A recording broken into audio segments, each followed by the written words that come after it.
এক গ্রাম্য বেদুইন সে এসে বলছে, মুহাম্মদ, ওই যে দূরের খেজুর গাছ, সেটা যদি বলে তুমি আল্লাহর নবী, তাইলে আমি কালেমা পড়ব। হে মনে করছে একটা কই না, কত জনে তো কত না কয়। আল্লাহ নবী সাল্লাল্লাহু আলাইহি ওয়াসাল্লাম বললেন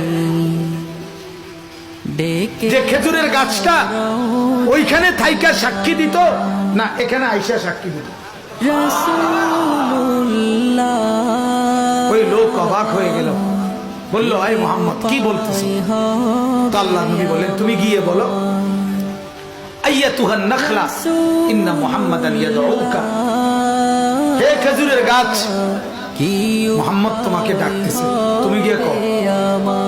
লোকটা বলল, আল্লাহ নবী সাল্লাল্লাহু আলাইহি সাল্লামের নাম সাআতিশ শাজার, কিতাবের মধ্যে আছে।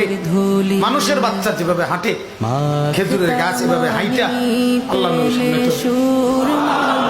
আয়েশা বলছে, আমি সাক্ষ্য দিচ্ছি আপনি মুহাম্মদ আল্লাহর রাসূল। ওই লোক কালেমা পড়ে মুসলমান।